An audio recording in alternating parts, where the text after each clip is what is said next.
करें।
आपके सामने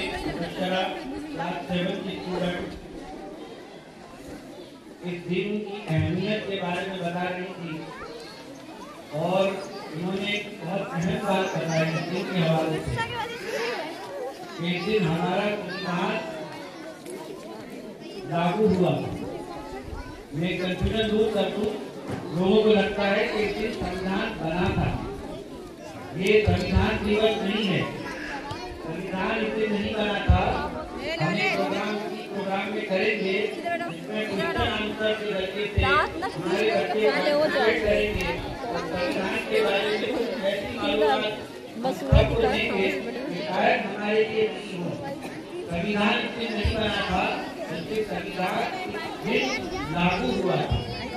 तो ये आपके सामने पेश कर रही थी संविधान के बारे में और इस देश का संविधान हमें क्या राइट देता है। पीछे की तरफ ये जो बैनर लगा हुआ है इसमें आप बार बार देख रहे होंगे, हमने खास तौर पर प्रियंकर को दर्शाया है कि हमारे संविधान की आत्मा है।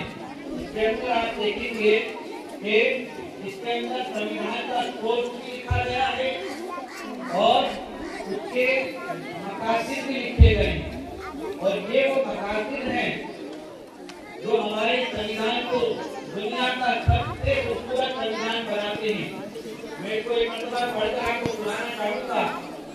इसका सोच में लिखा हुआ है, We the people of India having perfectly resolved the constitute India into a sovereign, socialist, secular, democratic republic। ये 5 शब्द नहीं है, ये 5 ऐसे पिलर हैं जिस पर हमारे पूरे देश की आत्मा खड़ी है। हम 15 अगस्त को यौम आजादी मनाते हैं। मैं आपसे कहूँगा कि अगर आप इस बात को समझेंगे कि संविधान हमें क्या हक देता है तो आज का दिन 15 अगस्त की आजादी से भी बड़ा दिन है। क्यों? कि किसी चीज की अगर आत्मा निकाल दी जाए तो वो सिर्फ जिस्म रह जाता है। हमारे देश की आजादी उसकी आत्मा ही संविधान है। ये हमें किसी चीज का हक देता है। सबसे पहले प्रोग्राम है, ये 5 शब्दों को मैं चाहूंगा कि बच्चों के साथ साथ बड़े भी समझने। आज ये कोशिश की जा रही है कि इस संविधान को किसी तरीके से मिटा दिया जाए, इसकी रूह को तोड़ दिया जाए। लेकिन हमारे संविधान निर्माताओं ने बड़ी खूबसूरती के साथ और बड़ी समझदारी के साथ और बड़ी समझदारी के साथ आगे को देखते हुए संविधान को इस तरह डिजाइन किया है कि आज बड़ी से बड़ी ताकतें संविधान को मिटाना चाहें तब भी संविधान को नहीं बदल सकती, क्योंकि ये संविधान टिका हुआ है इस प्रियम्बल पर। अगर ये प्रियम्बल खत्म हो जाए तो संविधान खत्म हो जाए। ये प्रियम्बल हमें सॉवरेन यानी हमारा मुल्क इसके अधीन नहीं चलेगा। हमारा मुल्क इस मुल्क के वासियों के अधीन चलेगा। यहाँ पर किसी दूसरे की कोई बात नहीं मानी जाएगी। हम अपने फैसले करने में आत्मनिर्भर हैं, हम खुद ये फैसले करेंगे। दूसरा है सोशलिज्म, यानी हमारा जो देश है उसका संविधान है वो समाजवादी संविधान होगा, यानी किसी एक ग्रुप के लिए नहीं होगा, सबको लेके चलेगा, सबकी पढ़ाई के लिए काम करेगा, सबकी बेहतरी के लिए काम करेगा। समाजवादी संविधान है। तीसरा जो इसका जो पिलर है वो सेक्युलर है।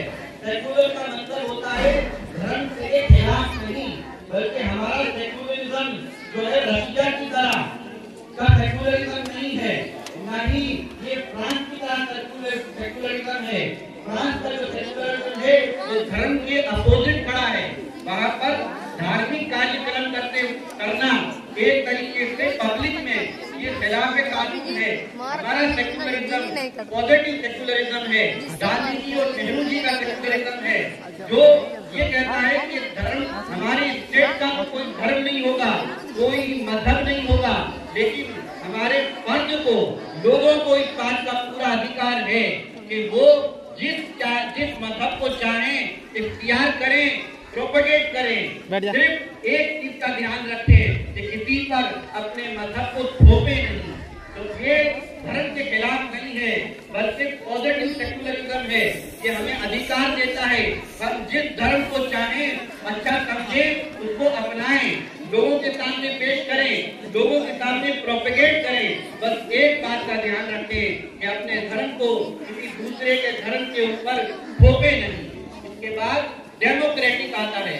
डेमोक्रेटिक का मतलब होता है कि यहाँ पर जो भी हुकूमत बनेगी वो इसकी आवाम के जरिए बनेगी।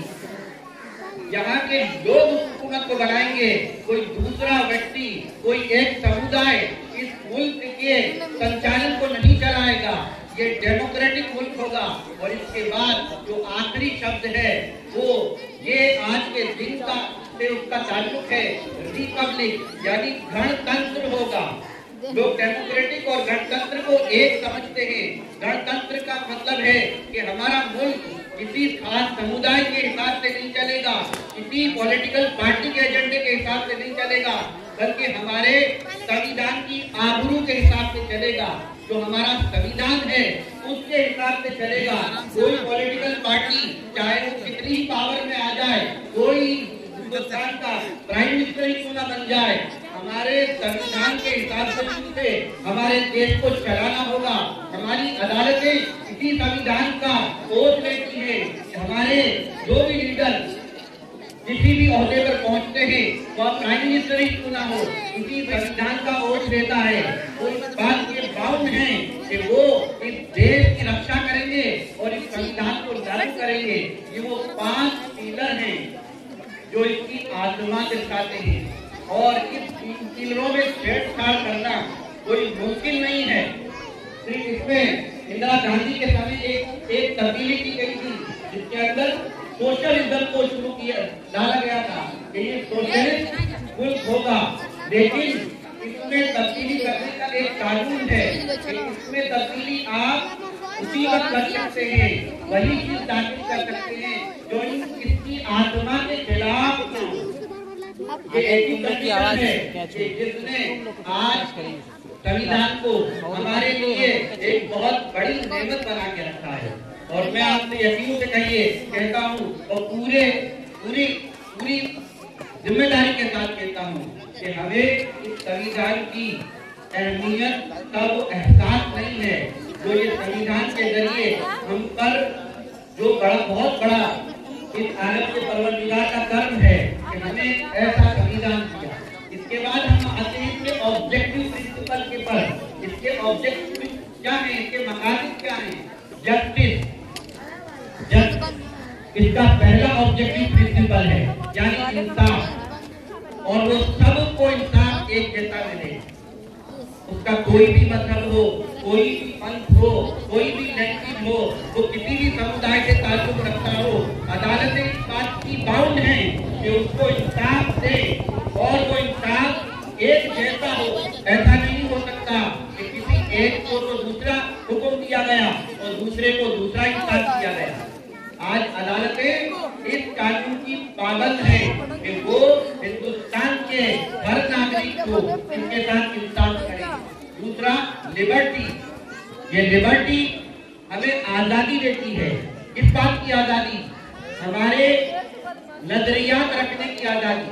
हम जिस नजरिए को अच्छा समझते हैं, जिस मजहब को अच्छा समझते हैं, हम उसकी आजादी है। हमें वोट देने की आजादी, जिस शख्स को हम वोट देना अच्छा समझते हैं, हमें कोई रोक नहीं सकता। हर तरह की आजादी, हमें खाने पीने की आजादी, हमें अपने लिबास, कल्चर, मजहब, अपनी तालीम, इन सब की आजादी के लिबर्टी कब देता है। इसके बाद आता है इक्वालिटी। इक्वालिटी का मतलब है कि हिंदुस्तान के तमाम नागरिक वो सब बराबर होंगे।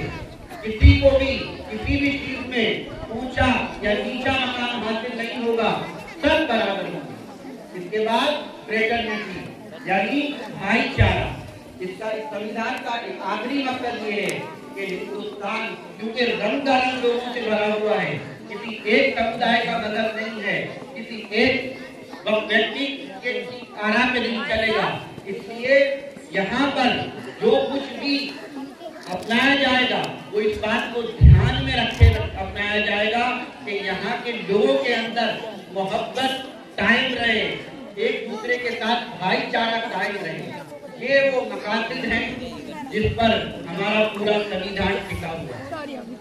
और हमने आज के प्रोग्राम में इस बात की कोशिश की है कि हम क्वेश्चन आंसर करेंगे।